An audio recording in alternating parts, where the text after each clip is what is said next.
Talking about the lead up to a trip to Colorado and Santa Fe, but more specifically the pilgrimage to Santa Fe with JM in 2012, following on the 5 pilgrimages to Israel, as the intention of the work of the Way of Mastery pathway turns from Israel now to the New World and to Santa Fe specifically. And JM, in my communication with Jeshua, he has made it clear to me that I'm to focus on the history of the Ark of the Covenant. And then in the most unusual statement about this, he states 2 things. One is it was a resurrection machine that was involved in his resurrection, a technology, a physical thing that assisted his resurrection. And I thought, that's crazy. I mean, this is all about him, right? But then I thought, Joshua's always, in my experience of him, he's always incredibly practical. And there's nothing that's left out of the realm of his involvement with this world. So it absolutely makes sense that there would be a Christed technology, the Christed use of technology, that would be part of everything. And our being there with technology that arises now is going to be a super important part of wherever we go in this world. So the last thing he'd said to me about the Ark of the Covenant, this resurrection machine, was that I was going to be bringing it back with me when I go to Colorado and Santa Fe, where I was going first to Colorado for a weekend Miracles in the Mountains speaking engagement, and then a week later, and I was going to stay out west instead of going back to the East Coast where I was living, and then a week later going to Santa Fe for a 10-day or 2-week, I forget how long, pilgrimage with JM at the in Santa Fe and at the sacred land near Abiquiu. So there's the background. So I'd also said to Joshua, well, I'm going to be away for 3 weeks, but I bet nobody mentions the Ark of the Covenant to me. So this is usually how he wins his bets. He always wins his bets, by the way.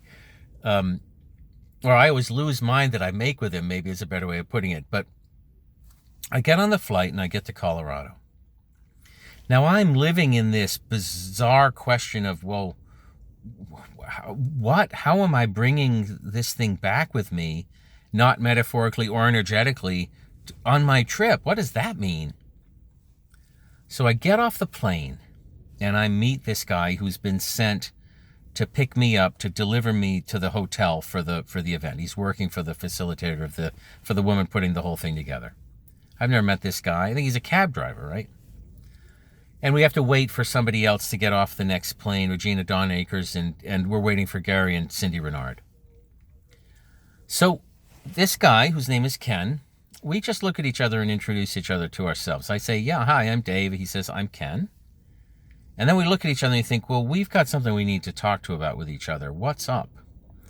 And so we go to sit down, and I've always been curious about what this is under a big blue wall, big lit blue wall. There's some connection I haven't figured out yet. So before we say anything else besides just his names, he says, oh, excuse me, I got to go to the bathroom. Excuse me if that keeps happening, but I've got to drink all this water because I'm on a water protocol because I just spent 3 days doing something called a life vessel, in which you have a session on one day and then 2 on the next day and then 1 on the next day. And he describes what the life vessel does.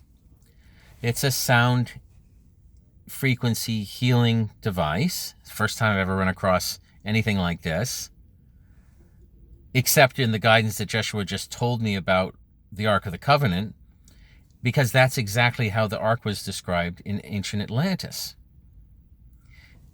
And I'm so stunned that the first thing out of the mouth of someone I get off the plane with is basically a description of the Ark, but now a modern day technology in what looks like a health clinic in a place in Westminster, just outside of Denver, Colorado, which I've been to since, obviously.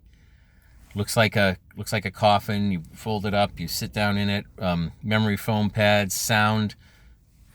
So he's just been to this thing called the life vessel, and he describes it as having the exact properties as the Ark technology was meant to have had in Atlantis. That's the first thing someone says to me coming off the plane. All I've told them is my name. And I have told no one about this story, not a single soul. I guess I told my wife, but she doesn't talk with anybody about these things.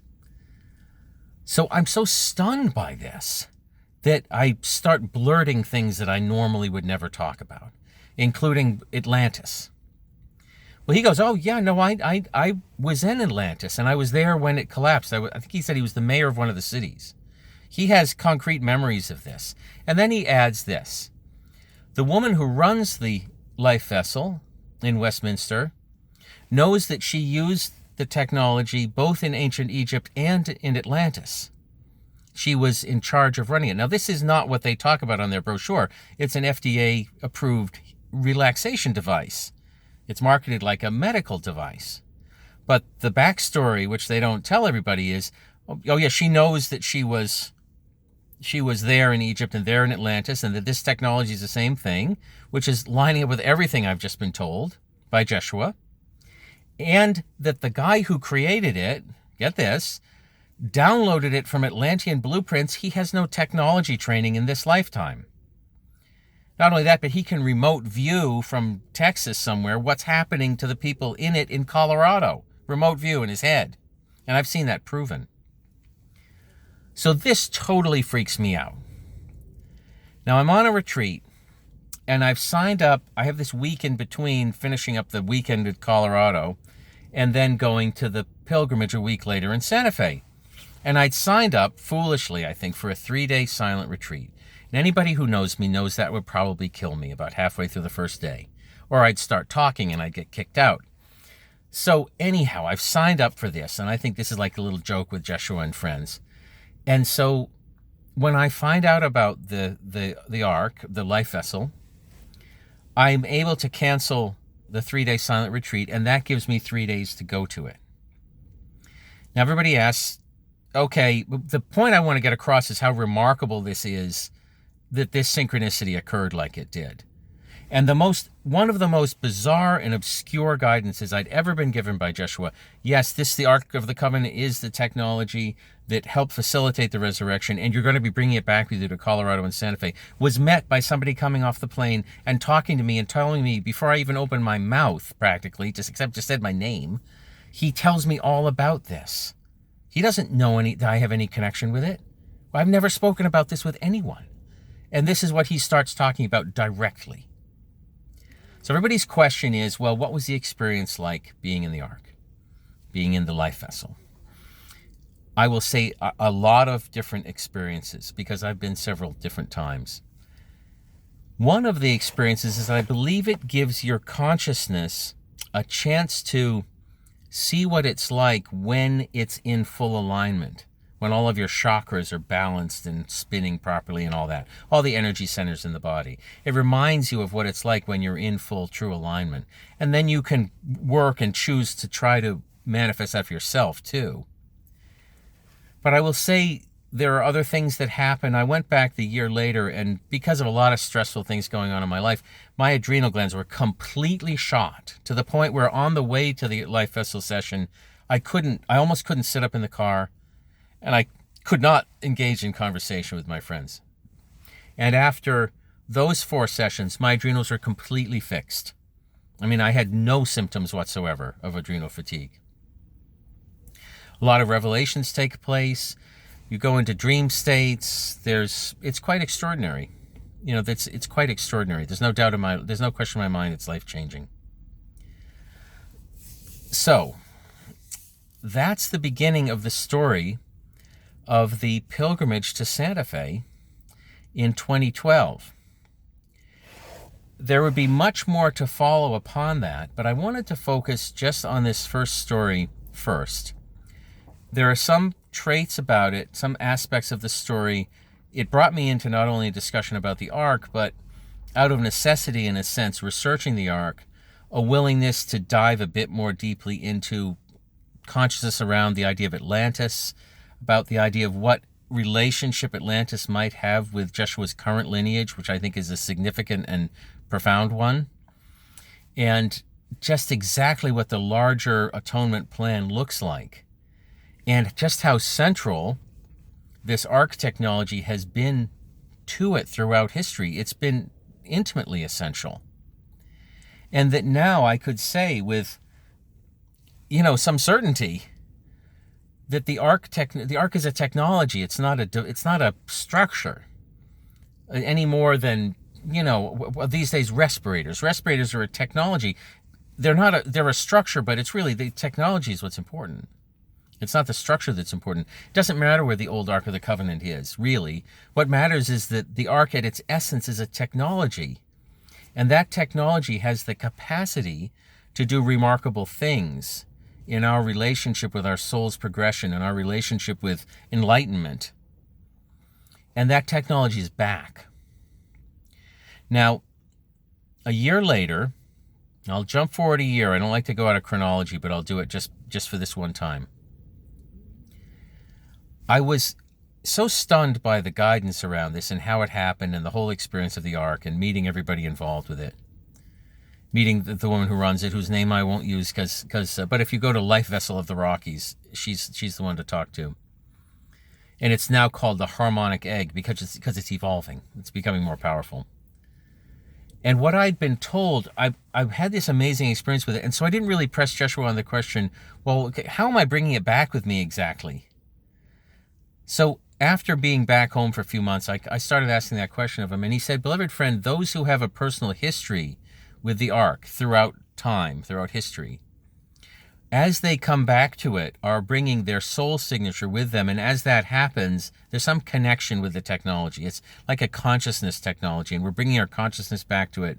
Those who have a history of it will be evolving as they come back and bring their individual part, in a sense, back to it. And many people have gone to it from the lineage since. And of course, many other beings as well. Everybody who wants to be part of the lineage is part of the lineage. That's like the way of mastery is a very exclusive group. The only requirement, or there's a strict requirement for membership, and that is that you have to want to be part of it. And if you do, you're welcome. Everybody's welcome. And everybody's part of Jeshua's lineage who wants to be. And he shares there are many different lineages, all working on the healing and atonement of mankind. But he's the Messiah, kind of organizing all of them. So I'm back. I'm guided to go back to the Ark a year later.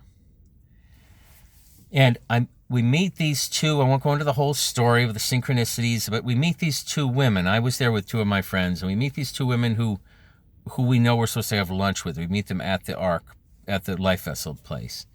And we sit down, and I have this knowing of one of them is having, from Egypt. I know from the past life in Egypt, I have a connection. And then another one is this, she's doing this Arcturian stuff, which that's not it's above my pay grade. So, but the woman that I know was Egyptian, without me having said this to anybody, I didn't say it to my friends, I didn't say it to anybody, I don't think, except for, again, maybe my wife back home, who doesn't talk to literally anyone about this. I had said, the Ark is, what Joshua had said to me, that the Ark is evolving as beings come back to it who have a history with it. So at lunch, without my having shared that with her at all, she volunteered that to the group, that, well, I've been told that as people are coming back to the Ark, that it's growing and evolving. So since that time, that prophecy's come through, that the Ark has evolved through its first manifestation called the Life Vessel into something next called Energy Genesis, and now towards the Harmonic Egg. And I just had my first session in the Harmonic Egg it was last September, something like that. It was a really beautiful, powerful experience. Technology and Christ and spirituality and science, these are all the same thing. The higher function, technology can be seen as an expression, a concentration of consciousness. And it's how we use it that's important, and it's how we are, especially, it's how we are in our mental alignment. Are we bowing down to the feminine, listening to unconditional love as the guide, only implementing technologies when we know that they're safe, only letting chemicals and technologies and things into the environment when we know they're safe? And the feminine would say to the masculine in this sense, oh, beloved, thank you so much for creating this labor-saving device, or whatever it is you've done for me, or this communication device. But please make sure that our creation that we love, the children, are safe, and do not bring anything in that is not safe. That's the intelligence we need to have. And wait as long as we can. We don't need the new technologies, right? We wait until they're in alignment with love, and then they serve as this technology is destined to serve, and has already begun serving profound healing for many beings. The Ark of the Covenant is a technology. It existed in ancient Egypt. It existed, it was moved with Moses and helped facilitate Joshua's resurrection. In those days, they knew they weren't going to be able to recreate it because they didn't have the technology to do so. But now we have the technology to not only create it, but multiply it. And it's already happening.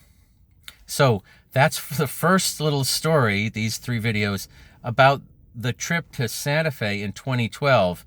And I'll be getting on with more aspects of that trip in the next video. Thank you for listening.